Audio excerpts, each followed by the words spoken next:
పురం జిల్లా రాప్తాడు నియోజకవర్గంలో మంత్రి పరిటాల సునీత వర్గీయులు దౌర్జన్యానికి దిగారు. వైఎస్ఆర్ కాంగ్రెస్ పార్టీ అభ్యర్థి తోపుదుర్తి ప్రకాష్ రెడ్డి కాన్వాయ్పై రాళ్లదాడి చేశారు.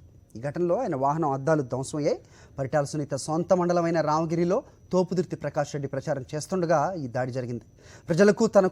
ప్రజలు తనకు మద్దతు ఇవ్వడంతో తట్టుకోలేకే దౌర్జన్యానికి దిగారని తోపుదుర్తి అంటున్నారు.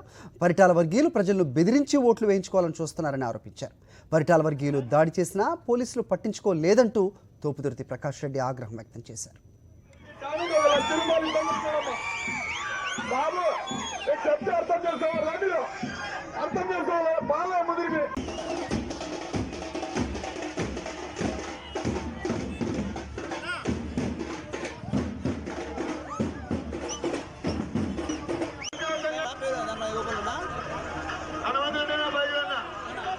సంఘాల్లో ఉన్న మా అక్క చెల్లెల రుణాలు ఏవైతే ఉన్నాయో మేము తరచుగా మాఫీ చేస్తామని